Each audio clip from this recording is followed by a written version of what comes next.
अस्सलाम वालेकुम दोस्तों, मेरा नाम है अली और मेरे साथ हमेशा की तरह मौजूद है दाऊद और आप देख रहे हैं इस वक्त हमारा शो। किसको देखना बनता है दोस्तों, आप लोग से बात करने जा रहे हैं। बात करेंगे जी आज आपके साथ कि रैंकिंग में जो इंडिया, आपको पता है कि तीनों फॉर्मेट में नंबर 1 बना था अभी कुछ ही दिन पहले, और इंडिया को रैंकिंग को लेकर बड़ा खतरा था कि अगर इंडिया जो है वो ओडीआई हार जाता तो थोड़ा सा कुछ फर्क था तो इंडिया रैंकिंग में पीछे आ जाता और ऑस्ट्रेलिया जो है नंबर 1 रैंकिंग इंडिया से ले सकता था।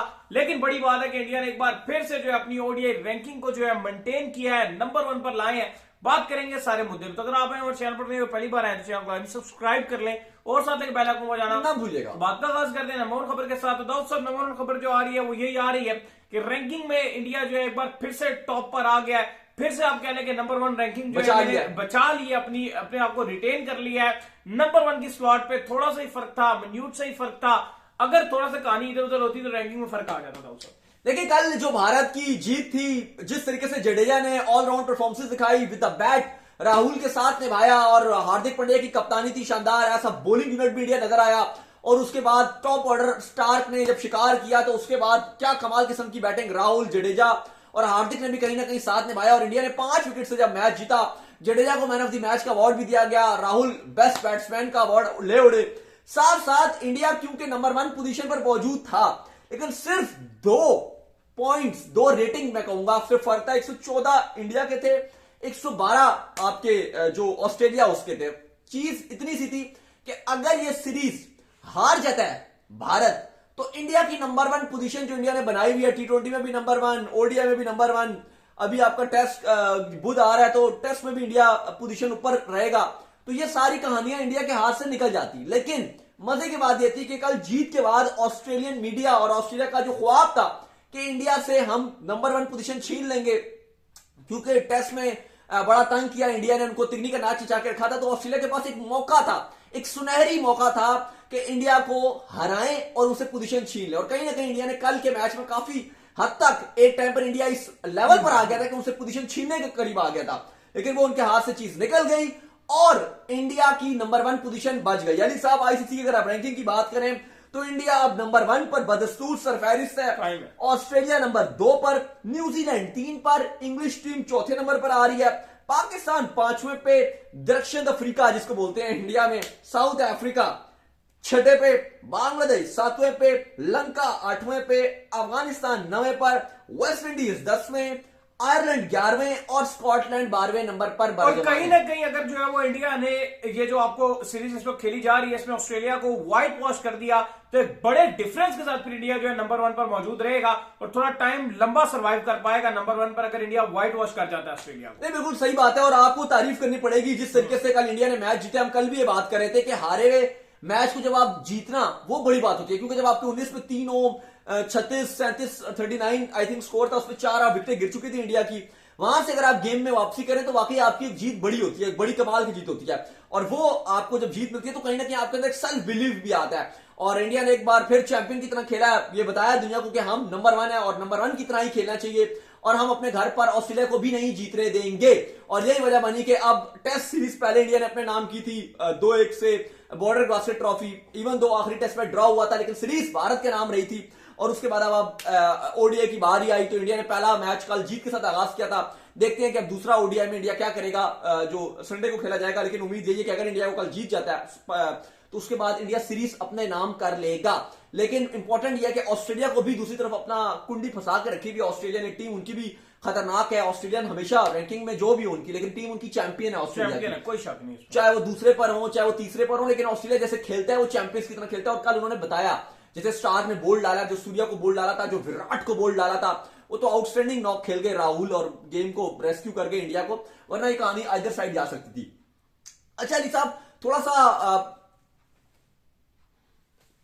अच्छा तो अली साहब, रैंकिंग्स की अगर हम बात करें इस टाइम तो तीनों फॉर्मेट में इंडिया आपको टॉप पे ही नजर आ रहा है। अभी ओडीआई जो टेस्ट है, टी20 और ओडीआई में तो नंबर 1 है, टेस्ट में भी थोड़ा सा कंफ्लिक्ट आ रहा है क्योंकि रेटिंग बहुत ही 2-3 पॉइंट्स का फर्क है। 122 से ऑस्ट्रेलिया नंबर 1 पे आ रहा है, लेकिन कहा जा रहा है जी कि बुध को, क्योंकि अभी सीरीज इंडिया के नाम रही है तो जो बुध आएगा उसमें इसमें भी रैंकिंग में तब्दीली होगी और इंडिया ऑस्ट्रेलिया से दोबारा पोजीशन छीन लेगा। मुझे तो ये बताइए कि ये साल है वर्ल्ड कप का, ठीक है, वर्ल्ड कप का साल है, फोकस ओडीआई इस पर है। इवन टी20 पे हमने भी पाकिस्तान का भी स्क्वाड अनाउंस हुआ अगेंस्ट अफगानिस्तान, तब भी हम ये बात कर रहे थे कि बड़ा अच्छी बात है कि टी20 में आपके जो मेन प्लेयर है लाइक बाबर हो गए या बाकी को, उनको आप आराम करवा दो, कोई बुराई नहीं है। वो टीमें बड़ी लकी रहेंगी इस बार जो कि इंडिया ट्रैवल करेंगी वर्ल्ड कप से पहले पहले, क्योंकि उनको तैयारियों का बड़ा मौका मिलेगा। इसीलिए आपने देखा था कि जो कल मैच खेला जा रहा था उसमें ऑस्ट्रेलिया की सारी मेन स्ट्रेंथ टीम खेल रही थी, क्योंकि वो इसको माले गनीमत समझ रहे हैं कि वर्ल्ड कप से पहले जो भी इंडिया में जाकर ओडीआईस खेलेगा उसकी वर्ल्ड कप की भरपूर तैयारी होगी। 8वें नंबर तक बैटिंग कर रही थी। नहीं वही बात है ना, सोनिस किस नंबर पर आए थे? सोनिस 8वें पे आए थे, 6 डाउन पर आ रहे थे वो सोनिस बैटिंग करने के लिए, लेकिन आप देखें कितनी कमाल किस्म की है बैटिंग। अच्छा जी, थोड़ा सा जरा इस पर बात कीजिए, बड़ा लोग भी बात कह रहे हैं जी, कमेंट्स भी कर रहे हैं, बड़ा ट्रेंड बना रहा है। हरभजन सिंह आपको पता है शोएब अख्तर के साथ जुड़े हुए थे, दोनों की दोस्ती बड़ी अच्छी है, लेकिन हरभजन का एक ऐसा स्टेटमेंट था जिसने पाकिस्तान मीडिया में और सोशल मीडिया में हर जगह ट्विटर पर बड़ा ववेला मचा के रखा है उनके स्टेटमेंट ने। और आपको पता है बाबर को यहाँ बहुत हाईली रेट किया जाता है। उन्होंने एक बात कही, उन्होंने कहा जी कि बाबर आजम को मैं मानता हूं कि वो टेस्ट का बहुत मायनाज बल्लेबाज है और परफेक्ट टेक्निक शानदार है, बेहतरीन बल्लेबाज है, लेकिन वो कहती है कि T20 और ओडीआईस में मैं बाबर को नहीं मानता। उन्होंने कहा जी कि T20 और ओडीआईस में मुझे लगता है कि बाबर से ज्यादा पाकिस्तान में, उन्होंने कहा जी, टैलेंट मौजूद है और ऐसे प्लेयर्स मैंने पाकिस्तान में देखे हैं जो बहुत ऊपर हैं और बाबर से भी ऊपर हैं। अब देखिए इस स्टेटमेंट में दो चीजें हैं। देखिए अगर ओडीआईस की बात कर रहे हैं ना, ओडीआईस में तो मेरे नहीं ख्याल कि पाकिस्तान में बाबर से बेहतर प्लेयर है ओडीआई में पूरे पाकिस्तान में एक भी प्लेयर नहीं है, पाकिस्तान में प्लेयर नहीं है। T20 में आप कहीं ना कि उसके स्ट्राइक रेट के T20 में डिबेट होती है, क्योंकि डिबेट चलती है, इंप्रूव कर रहा है, वहां पे डिबेट हो सकती है, लेकिन ओडीआई के अंदर कोई डिबेट नहीं है कि बाबर आजम की जो क्लास है वो रिमेन क्लास है। जो हरभजन ने बात की है, आप कहीं ना कहीं देखिएगा कि जब इंडिया में वर्ल्ड कप होगा तो यही हरभजन सिंह होंगे, कमेंट्री पैनल में मौजूद होंगे और बाबर की तारीफों के पुल बांधेंगे। अच्छा, उसकी वजह ये भी है कि अगर आप इंडिया की बैटिंग देखें ना, जैसे इंडिया में अगर आप देखें रोहित शर्मा है, शुभमन गिल है, विराट कोहली है, अय्यर है, ये जो इंडिया के पास क्लासिकल काफी सारे प्लेयर आते हैं, हमारे पास एक ही नजर आता है बाबर। अगर आप देखो ना, रिजवान भी ओडीआई में कुछ नहीं करते, ओडीआई में रिजवान नहीं बनते, रन ही नहीं बनते रिजवान से। एक मैच में रन बनाए, 10 मैचों में एक में रन बनाए, फिर 10 में एक मैच में रन बना दिए, मतलब रिजवान के भी रन नहीं है, 12, 13, 14 ऐसे उनके रन होते हैं ओडीआई में। T20 में वो रिजवान रन बनाते हैं, लेकिन वो T20 के रन काम नहीं आते पाकिस्तान के, वो अलग बात है। लेकिन बाबर एक वाहिद ही आपको, अगर आप ओडीआई उठा लो लास्ट कोई अपने 2022 से अभी तक आप देख लो 2023 तक, जैसे इंडिया के पास अभी शुभमन गिल ने बड़े रन बना दिए हैं, या रोहित बड़े रन बना देते हैं बीच में, या विराट का चला अभी फॉर्म आगे पीछे हुई है, लेकिन विराट एक लगे रहते हैं, नजर आते हैं आपको। अय्यर भी ओडीआई में इंडिया की तरफ से बहुत अच्छा करते हुए आए हैं, बेशक उनका नाम उतना नहीं लिया जाता, लेकिन एक ओडीआई का ऐसा फॉर्मेट है जहां पे उनके भी रन आते हैं। लेकिन पाकिस्तान की तरफ से वाहिद एक आपको बाबर आजम ही नजर आते हैं और कोई नजर नहीं आता। या पिछले दिनों इमाम का था कि उनके रन आ रहे थे, लेकिन इमाम भी वो इंपैक्ट नहीं क्रिएट कर पा रहे थे, बीच में अक्सर वो लेट डाउन भी कर जाते थे। लेकिन बाबर और चले आप इमाम को ही ले लें, इन दो के अलावा आपको पाकिस्तान टीम में वाकई बैटिंग में नजर नहीं आता कुछ भी ओडीआई में। तो हरभजन की स्टेटमेंट मुझे नहीं समझ आई, क्योंकि उन्होंने ओडीआई की बात की, क्योंकि 2022 में पाकिस्तान के लीडिंग रन स्कोरर रहे हैं और इवन ठीक ठाक ऑलमोस्ट 80 के स्ट्राइक से खेले हैं, बैटिंग किया है। ठीक है, हमारे यहाँ वो कल्चर नहीं है कि 120, 130 के स्ट्राइक से खेला जाए, लाइक इंडिया में है जी, ईशान किशन भी 200 मार रहा है, शुभमन गिल भी 200 मार रहा है, मतलब वो 200 ऐसे बन रहे हैं जैसे कोई हंस के बने जा रहे, कोई बात ही ना हो, कोई मसला ना हो। लेकिन जहां का जो कल्चर है वो ऐसा नहीं है कि 200 बनेंगे, तो उस लिहाज से यहाँ सेंचुरी भी बड़ी बात होती है अगर आप बैटिंग करके बनाएं।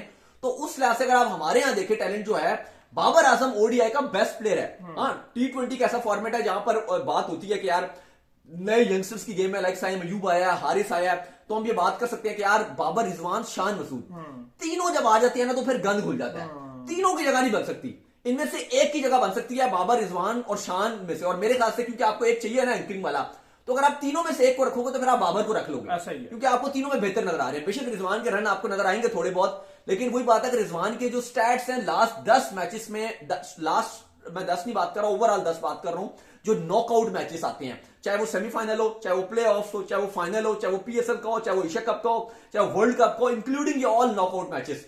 तो अगर आप इसमें देखेंगे तो रिजवान का जो नॉकआउट वाले मैचेस होते हैं उनमें उनकी एवरेज गुजारा लाइक है, लेकिन जो स्ट्राइक रेट है वो बहुत खराब रहता है, क्योंकि एक 100 के ऑलमोस्ट ऊपर नीचे स्ट्राइक रेट से वो बैटिंग करते हैं। 360 बनाए हुए रन उन्होंने और 10 मैचेस खेले में, एवरेज उनकी लेकिन 25-26 की बन रही है, लेकिन 25-26 के एवरेज के साथ जो वो बॉलें खेल रहे हैं वो इतने ही खेल जाते हैं।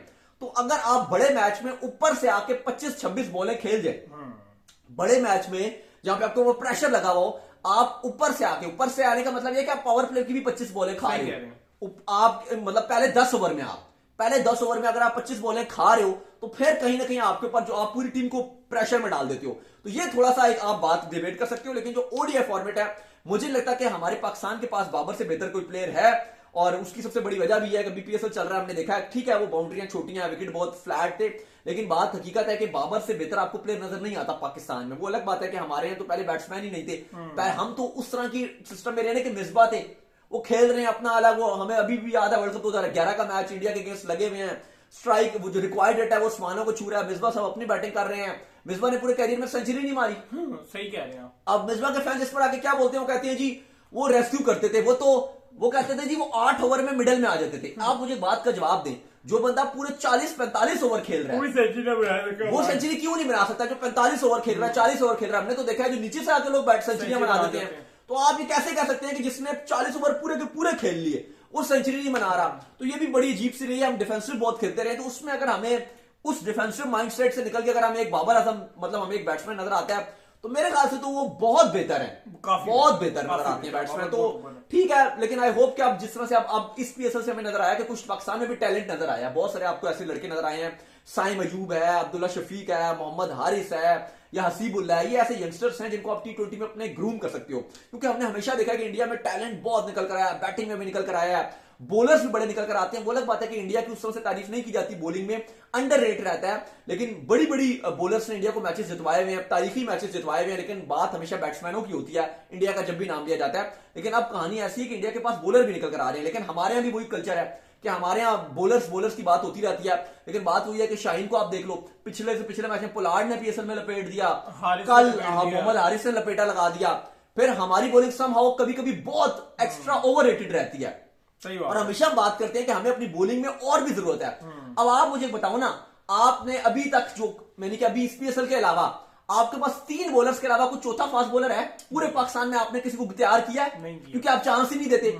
आपके पास क्या बॉलर है? आपके पास शाहीन है, हारिस और नसीम शाह, उनमें से भी 1 या 2 ही चलते हैं। और अभी आप देखो चौथा बॉलर ही कोई नहीं, पहली बार चांस दे रहे हैं। वो तो रो के चांस मिले हैं, रो के। आपका मसला यहां पर यह है कि आप चांस ही नहीं देते, आप बैट्समैनों में चांस दे रहे हैं। रिजवान रो रहे हैं जी हमने फलाना हो गया, ढमकाना हो गया, हमने जबरदस्ती ड्रॉप कर दिया, सोच भी नहीं सकता। नहीं, हमारे यहाँ किसी को भी चांस नहीं दिया जाता, ना बॉलर को चांस दिया जाता है, ना बैट्समैनों को चांस दिया जाता है। यही वजह है कि आज हमारे पास फास्ट बॉलर्स की भी कमी नजर आ रही है। कहानी होगी कि आपके चेयरमैन को आकर ये अपने सिलेक्टर की बजाय चेयरमैन प्रेस कॉन्फ्रेंस में बैठे हुए हैं कि इनकी जगह पक्की है। हाँ, हद हो गई यार।